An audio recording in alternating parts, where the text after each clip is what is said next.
এইটা কোন বড় কথা যে ସବୁ ସମ୍ପତ୍ତି ମୁଁ ଆଜି ବାପାଙ୍କୁ ଡକେଇ ତୋ ନାଁରେ କରିଦେବି। ବାରେ ପୋଲିସ ଆମର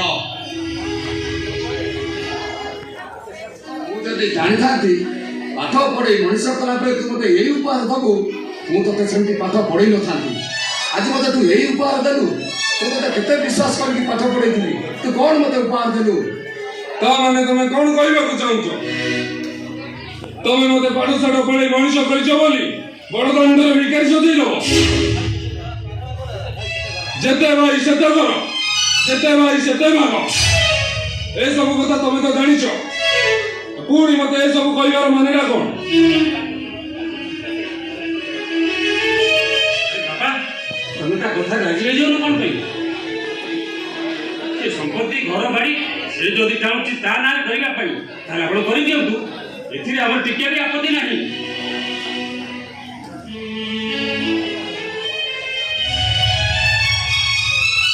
ସରୋଜ ସରୋଜ ତୁ ଏମିତି ଚୁପଚାପ କାହିଁକି ଠିଆ ହେଇଛୁ? ତୁ କ'ଣ କହିବାକୁ ଚାହୁଁଛୁ?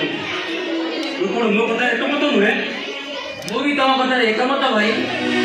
ସମୀର ଯଦି ଚାହୁଁଛି ତା ଆମ ଦୁଇ ଭାଇଙ୍କ ସମ୍ପତ୍ତି ତା ନାଁରେ କରିଦେବା ପାଇଁ ତାହେଲେ ନେଇଯାଉ ସେ ସମ୍ପତ୍ତି।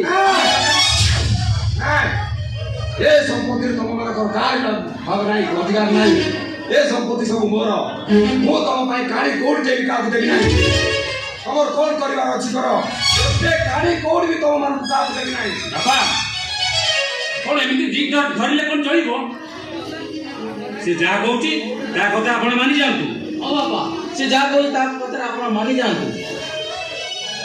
ବାବା କ'ଣ କହୁଛନ୍ତି? ଏବେ ଦି ଭାଇଙ୍କର ସମ୍ପତ୍ତି ମୋ ନାଁରେ ରୁଇଲ କରିଦିଅନ୍ତୁ। ବାପା ଏତେ ଆଉ କ'ଣ ଭାବୁଛନ୍ତି ବାପା? ଭାବିବି କ'ଣ ରେ? ଏଇଟା କ'ଣ ଠିକ କରୁଛୁ? ଯାହା କହୁଛୁ ଠିକ କହୁଛୁ? ଏଥିରେ ଭୁଲ ରହିଲା କୋଉଠି? ମୁଁ ଏସବୁ କଥାରେ ବିଲକୁଲ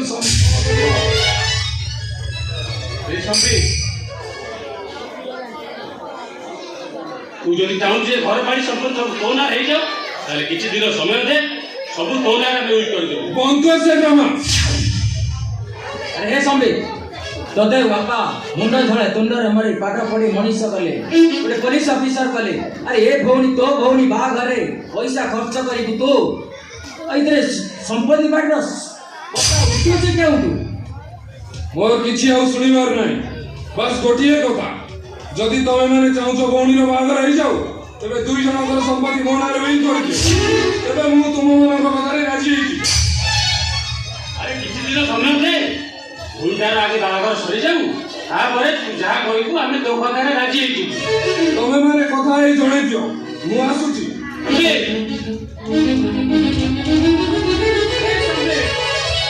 ଆରେ ଥାଉ, ତାକୁ ଏତେ ବାଧ୍ୟ କରିବା ଦରକାର ନାହିଁ।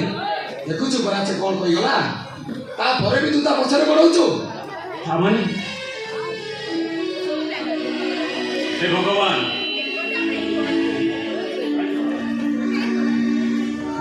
ଏବେ ଆମେ କ'ଣ କରିବା ବାପା? କାହିଁକି ବାପା, କାହିଁକି ଆଉ ସେ ପାଉଁଶ ତଳର ନିଆଁକୁ ଗଣ୍ଠିରେ ଲୁଚେଇ ରଖିଛନ୍ତି? କେତେଦିନ ଏମିତି ଲୁଚେଇ ରଖିବେ ସେ କଥା?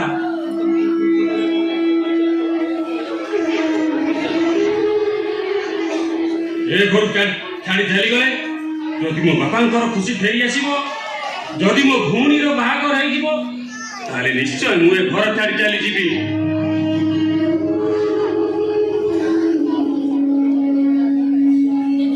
ହେଲେ ଆଜି ପର୍ଯ୍ୟନ୍ତ ତମେ ମୋ ପରିଚୟଟା ଏମାନଙ୍କ ଆଗରେ ଲୁଚେଇ ରଖିଥିଲ କାହିଁକି ବାପା? ସତ କହିଦେଇଥିଲେ ମୁଁ କ'ଣ ଏତେ ଖରାପ ଭାବିଥାନ୍ତି? ତୁମର ସତ ଜାଣିବା ପୂର୍ବରୁ ମୁଁ କ'ଣ ମୋର ଜୀବନ ଚାଲିଯିବାର ତୁ ଚାହୁଁଛୁ? ନାଇଁ ବାପା, ମୋ ବାପା ମୋ ପାଇଁ ସ୍ୱର୍ଗ, ମୋ ବାପା ମୋ